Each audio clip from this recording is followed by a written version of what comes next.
the name of the Father, and of the Son, and of the Holy Spirit. Amen. Prayer to the Sacred Heart of Jesus and the Immaculate Heart of Mary. O Heart of Jesus, pierced for our sins, and giving us your Mother in Calvary. O Heart of Mary, pierced by sorrow, and sharing in the sufferings of your divine Son for our redemption. O sacred union of these two hearts, praised be the God of love, who united them together. May we unite our hearts and every heart, so that all hearts may live in unity, in imitation of that sacred unity which exists in these two hearts. Triumph, O sorrowful and immaculate Heart of Mary. Reign, O most Sacred Heart of Jesus, in our hearts, in our homes and families, in the hearts of those who, as yet, do not know you, and in all nations of the world. Establish in the hearts of all mankind the sovereign triumph and reign of your two hearts, so that the earth may resound from pole to pole with one cry. Blessed forever be the most Sacred Heart of Jesus, and the sorrowful and immaculate Heart of Mary. Obtain for me a greater purity of heart and a fervent love of the spiritual life. May all my actions be done for the greater glory of God, in union with the divine Heart of Jesus and the Immaculate Heart of Mary. Hear and answer our prayers and intentions, according to your most merciful will. Amen. In the name of the Father, and of the Son, and of the Holy Spirit. Amen.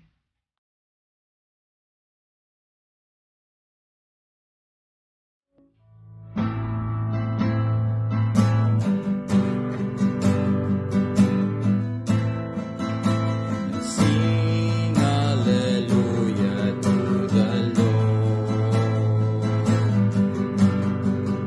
and sing hallelujah to the Lord, and sing hallelujah, sing hallelujah, sing hallelujah to the Lord.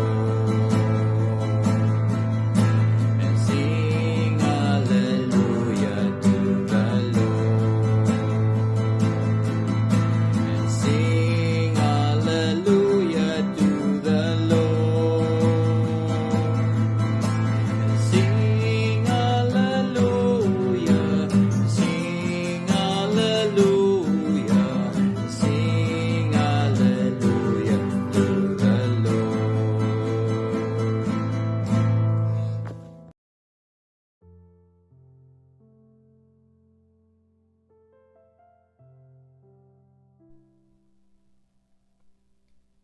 A reading of the Holy Gospel according to Matthew chapter 15 verse 21 to 28.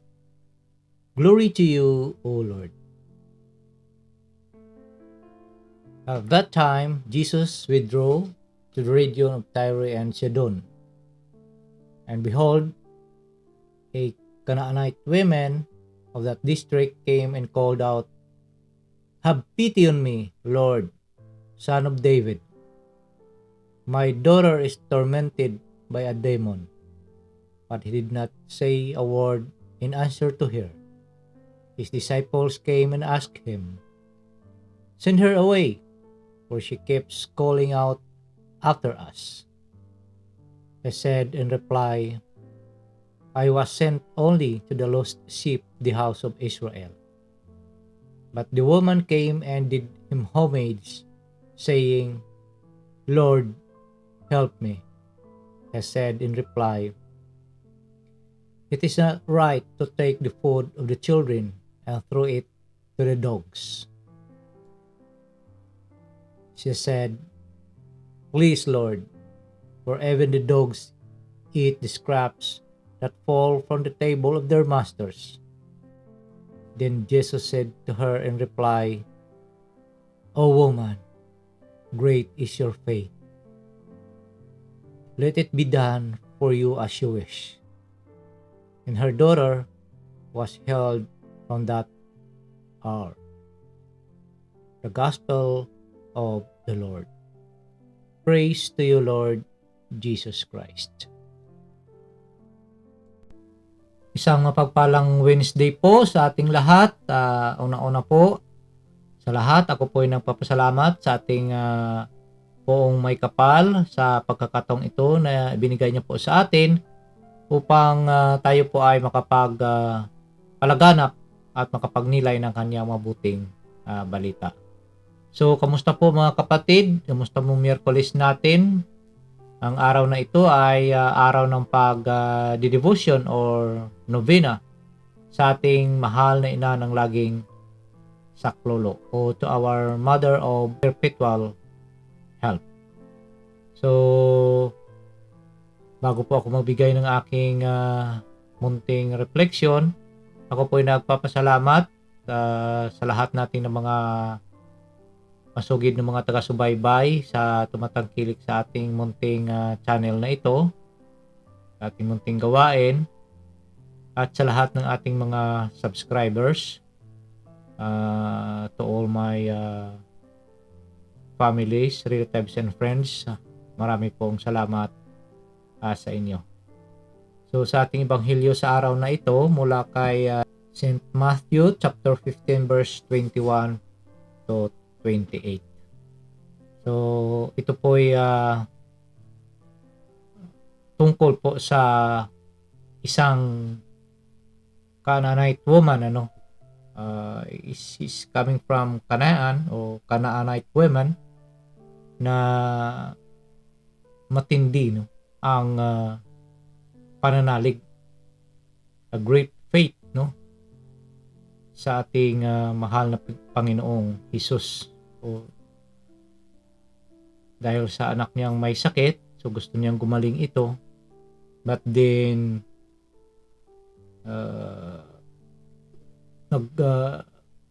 susumamo siya sa ating Panginoon that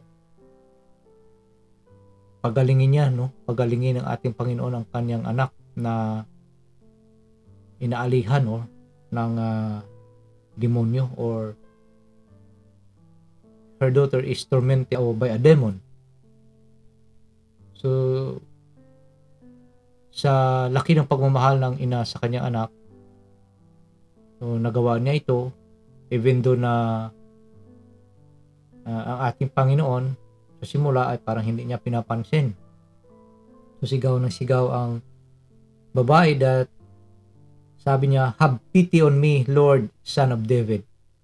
Nagsusumamo siya, napakinggan siya, kaawaan siya ng ating Panginoon. So pati ang sabi ng ating Panginoon, "I was sent only to the lost sheep, the house of Israel." So sa panahon ng ating Panginoon ay yung mga hindi Israelites or mga Jews ay tinuturing na mga para mga aso lang sa panahon nila. Ito po ay sa kanilang paniniwala na sila lang po ang mga chosen people. So yung iba wala na. So but then because of the perseverance, yung pagsusumamo ng babaeng ito ng ina, so nagkaroon ng habag ang ating Panginoon. Kasi sinasabi dito that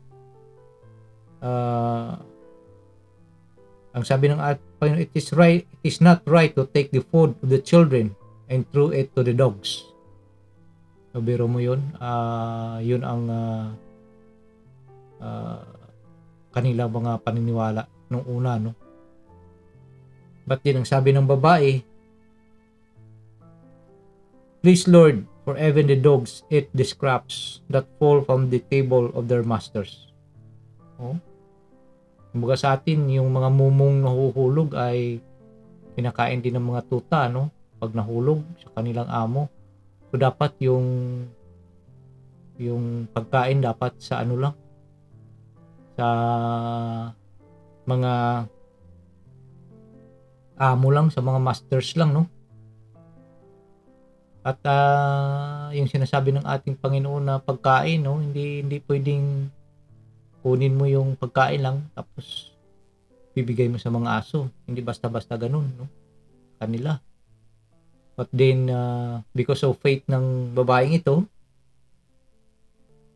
yung sinagot niya that even the dogs eat the scraps that fall from the table of their masters. So ang sagot ng ating Panginoon, "O woman, great is your faith, let it be done as you wish." So yun, at din gumaling yung kanyang anak. So tayo mga kapatid, sa ating buhay, meron din tayong ganung perseverance, no, para papakinggan ng ating Panginoon sa ating mga pagsusumamo. At itong babae na ito, hindi siya ang may sakit, ha, yung anak niya. Tandaan natin, hindi siya may sakit yung anak niya. Hiniling niya sa Panginoon na pagalingin, no, ang kanyang anak. So this is an intercessory, no? Nag-intercede siya para sa isang tao, lalo-lalo na sa kanyang anak. So sa ating buhay, meron din tayong ina, no, na nag-intercede sa atin in our family. Pag may hihilingin tayo, no, hindi tayo sa ating ama, hindi tayo makadirekta, no. So doon tayo pupunta sa ating nanay, no. Nay, sabihin mo kay tatay, bibilihan ako ng bagong sapatos o damit, yun, o kung anong kailangan natin. Doon tayo pumupunta sa nanay, no. Ewan ko sa inyo, mga kapatid, kung natatandaan nyo yan, no, that always our mother is then ay namamagitan, no, sa atin, kung anong ating hihilingin sa ating ama, no. Bihira ka lang experience na dumidirekta tayo sa ating tatay, ano, or to our father. But most of the time we run, no, sa ating nanay, to our mother, to to tell our dad or the thing that we want, no. So mga kapatid, sa ating mga hiling na ito na pinapadaan natin sa ating nanay, so talagang pinapakinggan ito, no, ng ating tatay din. Usap sila. So ganun din sa ating mga panalangin. We have the mother that intercede for us, the mother of our Lord Jesus Christ. Kaya tayo lumalapit sa kanya, sa mahal na ina, para po tayo ay tulungan, no, at mapaabot, no, ang ating mga panalangin, no, sa ating Panginoon. In my experience, many times that ako po'y humingi sa tulong ng mahal na ina na hindi niya ako pinabayaan, ano, talagang idinulog niya ang aking panalangin sa kanyang anak. Ang pagpunta ko lang dito sa lugar na ito is one thing, no, na masasabi kong through her, sa paghingi ko ng tulong sa kanya, na idulog ang aking pinapanalangin. So yun, nandito na ako. And not only this, many times sa inyo din siguro, mga kapatid. So as Catholic, we have a great opportunity na nagkaroon tayo ng nanay, no, our Heavenly Mother, na tumutulong sa atin kung tayo ay humingi ng kanyang tulong para ipaabot ang ating mga panalangin, ang ating mga pangangailangan sa ating Panginoong Hesukristo. Although, yes, of course, sasabihin naman ng iba that pwede ka namang dumirekta. Yes, pakinggan din tayo niyan. But then, ano ba ang mas mabuti? Yung bang may tumutulong sa iyo para mapadali ang pagpaparating ng iyong panalangin. So mga kapatid, dito sa ating ebanghelyo, napakaganda ng halimbawa ito, no, sa perseverance at faith talaga, no, yung faith, yung paniniwala, yung talagang courage ng nanay na mapagaling, no, ng ating Panginoon ng kanyang anak. So hindi siya binigo ng ating Panginoon. So tayo mga kapatid, ang ating Panginoon ay nandiyan lang sa pamamagitan ng panalangin ng kapwa natin. It's one of us, no? Pwede tayong manalangin, pwede tayong mag-intercede sa bawat isa para mapadali ang ating minimiti or ating pinapangarap, no? Dito masasabi natin that itong halimbawa na ito, this Canaanite women that kung sa mga society, para bang mga low class ito sila eh. So but then because of her great love, no, sa kanyang anak at sa pananalig niya sa ating Panginoon, so siya po ay susumamo at nag-intercede, no, o humingi ng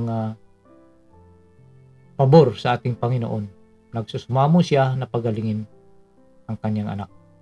So mga kapatid, sana naway tularan natin sa mga nanay, tularan ang babaeng ito, not only mothers but all of us, no, tularan natin ang babae nito na yung kanyang great faith sa ating Panginoon ay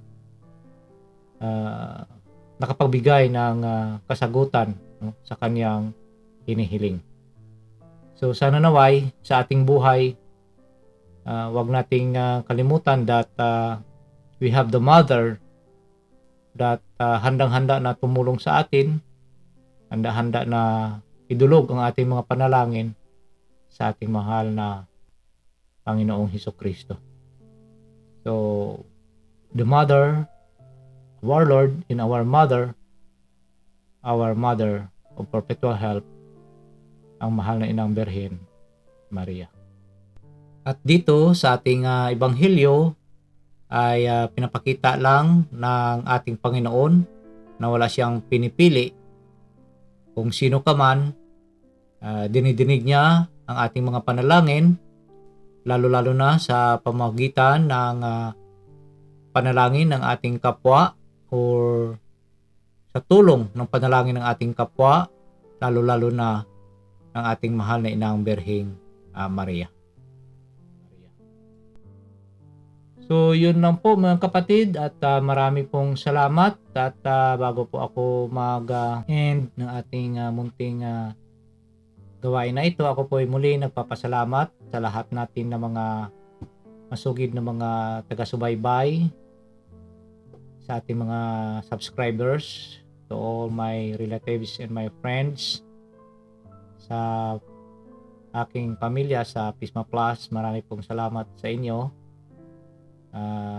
Sana naway itong aming mga gawain na ito ay inyo pong suportahan at i-share, no, ang ating mga pagninilay na ito, no, lalo-lalo na i-share natin ang salita ng ating Panginoon. So sa muli, marami pong salamat, at naway ang banal na Espiritu ay gagabay sa atin sa ating araw-araw na pamumuhay, at gabayan din tayo ng ating Panginoon para ilayo po tayo sa anumang kapahamakan. So at wag lang po natin kalimutan na kumapit lang po sa patalim ang salita ng ating Panginoong Hesus Kristo. So, marami pong salamat at God bless us all. Manalangin po tayo sa ngalan ng Ama, ng Anak, ng Diyos Espiritu Santo. Amen. Let us pray. Spirit of wisdom and understanding, enlighten our minds to perceive the mysteries of the universe in relation to eternity. Spirit of right judgment and courage, guide us and make us firm in our baptismal decision to follow Jesus' way of love.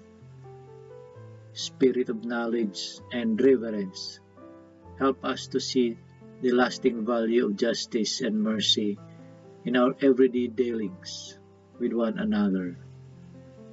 May we respect life as we work to solve problems of family and nation, economy and ecology.